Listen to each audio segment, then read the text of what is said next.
السلام علیکم ورحمۃ اللہ وبرکاتہ۔ سبحان اللہ و بحمدہ سبحان اللہ العظیم۔ اللہم صلی علی محمد وعلی آل محمد کما صلیت علی ابراہیم وعلی آل ابراہیم انکا حمید مجید۔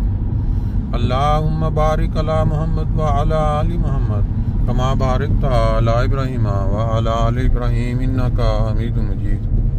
دوستو، آج 12 فروری 2024 یا غالباً 13 فروری ہے، یہ بھی آج کل بھول جاتا ہے۔ اور صبح فجر کی نماز سے قبل جو فرینکفرٹ میں مناظر ہیں یہ آپ دیکھ رہے ہیں۔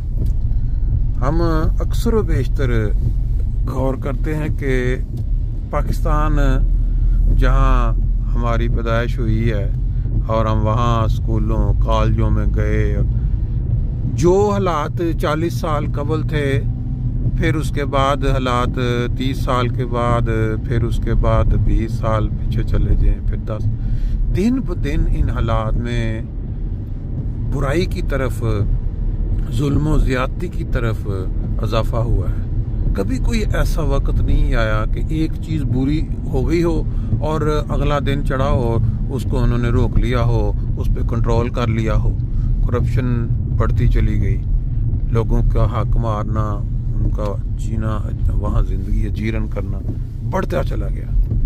اور اب یہ جو واقعہ ہوا ہے آزاد کشمیر میں 2 روز قبل، ہر کوئی جانتا ہے۔ ایک گاؤں بنا ہوا ہے، اس کے سامنے دوسرے گاؤں میں مسجد ہے، اور جس وقت آدمی کام پہ گئے ہوئے ہیں، گاؤں کے جو شرپسند لوگ ہیں، وہ کوئی مولوی کے اکسانے پہ یا کوئی باہر کے لوگ، انہوں نے آ کے تو وہ حملہ کیا ہے۔ مسجد پوری کی پوری خوبصورت مسجد بنی ہوئی، پتہ نہیں کتنی پرانی، اس کے اوپر وہ مار تھوڑے، اس کو تباہ، مطلب اس کے مینارے توڑ دیے، محراب توڑ، پھر گھروں پہ حملہ کیا ہے، خواتین کو اور جو کچھ نوجوان تھے ان کو شدید زخمی کیا۔ آیا کوئی ایسی مثال ملتی ہے تاریخ میں کہ آپ لوگ جس نبی کا نام لیتے ہوں اور جس مذہب کے اوپر بیٹھے ہوں، اسی کا نام لے کے آپ اللہ کے گھر توڑنا شروع کر دیں؟ مجھے نہیں لگتا کہ کفار مکہ میں بھی ایسی کوئی مثال ملتی ہو۔ تشریح کے راستے بھی بنائے ہیں تاکہ تم آسانی سے اپنی منزل مقصود تک راہ پا سکو۔ اس آیت کی تفسیر کرتے ہوئے حضرت مسلم موعود رضی اللہ تعالیٰ عنہ کو بیان فرماتے ہیں، اس آیت میں القا کا لفظ استعمال کر کے اس کے بعد رواسیہ۔ سبحان اللہ، سبحان اللہ، کیا خوبصورت سین ہے۔ آپ نے فجر کی نماز سے قبل کا منظر بھی دیکھا، کچھ جھلک نماز اور پھر درس کی، پھر اس کے بعد ہمارا ایک یہاں رواج بنا ہوا ہے ایک اچھا سا کہ فجر کی نماز پہ جو دوست آتے ہیں وہ نماز کے بعد، درس کے بعد آپس میں معانقہ کرتے ہیں۔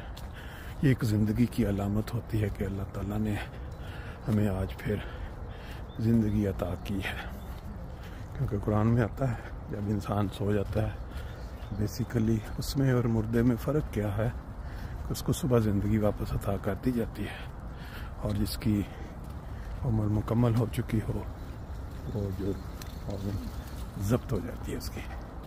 بات ہم کر رہے تھے پاکستانی سوچ، پاکستانی ذہنیت۔ ہم بھی پاکستانی ہیں، آپ نے دیکھا کہ ہم وہاں پاکستان کے اندر جب اس حد تک تنگ کر دیے گئے معاشرے کی طرف سے کہہ لیں یا اداروں کی طرف سے کہہ لیں یا ان بگڑے ہوئے مذہبی منافرت زدہ لوگوں کی طرف سے تنگ کرنے پہ تو باہر نکلنا پڑا۔ دنیا میں مختلف ممالک میں جا بسے احمدی، وہاں یہ جو منظر آپ نے دیکھا، فجر پہ نماز 5 وقت، قرآن، حدیث اور باقی ان لوگوں کو سب سے بڑھ کر جو توحید کا پیغام، جو تبلیغ جس کو کہتے ہیں، وہ جاری ہو گیا۔ ہر کام کے پیچھے اللہ کی کوئی تقدیر ہوتی ہے، لیکن اگر آپ پاکستانی حالات کا جائزہ لیں، پاکستانی قوم کا جائزہ لیں، تو کوئی دنیا میں ایسی آپ کو قوم نہیں ملے گی، کوئی ایسا مذہب نہیں ملے گا کہ اپنے مذہب کو استعمال کرتے ہوئے اپنے نبی کو، یا اپنے جیسے ہندو ہیں وہ مانتے ہیں جی ہمارے بعض وہ مندروں میں جا کے مورتیاں رکھی ہوئی ہیں کہ یہ فلاں خدا ہے فلاں، ان کو استعمال کرتے ہوئے اپنے ہی مندروں کو پہ حملہ آور ہو جائیں۔ وہ جیسے ایک سانپ جیسے اس کو بھوک لگتی ہے، کہتے ہیں کہ وہ اپنے بچے بھی کھا جاتا ہے۔ یہ ہمارے ہی لوگ ہیں بگڑے ہوئے، جن کی پرورش کہہ لیں یا جن کی تربیت ایسے بچے کی طرح ہوئی ہے جس کو جنگل میں پھینک دیا گیا ہو اور پھر بعد میں وہ جانور بن کے وہاں سے دنیا میں واپس آئے۔ یہ اگر آپ دیکھیں، ایک ہندو، ایک عیسائی، یہودی وہ مسجد پہ حملہ کرے، توڑ پھوڑ کرے، قرآن کی توہین کرے تو اس پہ تو کچھ سمجھ آتی ہے کہ ہاں بھی اس کو اختلاف ہے مذہب اسلام سے، یا اس کے دل میں کوئی پرانا کرودھ ہے۔ لیکن اگر مسلمان ہی مساجد پہ حملہ شروع کر دیں اور توڑ پھوڑ اور اس کے محراب توڑیں، مینار توڑیں، وہاں پڑے قرآن پاک کی توہین کریں اور پھر وہاں عبادت کرنے والوں کو زور و کوب کر کے شدید زخمی کریں، یہ مثال آپ کو کبھی نہیں ملے گی۔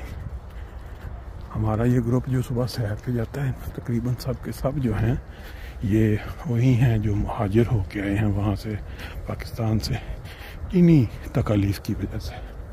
اب پچھلے کئی سالوں سے مساجد کا کیا قصور ہے؟ مساجد تو اللہ کی عبادت کے لیے ہے۔ اب یہ جو مسلمان ہیں یہ مذہب کے نام پہ، مذہب کو استعمال کرتے ہوئے مساجد کو جو ہیں وہ توڑ پھوڑ رہے ہیں، تباہی جو انہوں نے کی ہوئی ہے۔ اللہ تعالیٰ ہی ان سے نپٹے گا، کبھی ایسی مثال تاریخ میں نہیں ملی۔ یہ لوگ اپنی صرف ان کو کوئی مذہب سے سروکار نہیں، معاشرے میں مشہوری کے لیے، بڑا نام بنانے کے لیے کہ ہم اسلام کے زیادہ مطیع ہیں، یہ حرکات کر رہے ہیں۔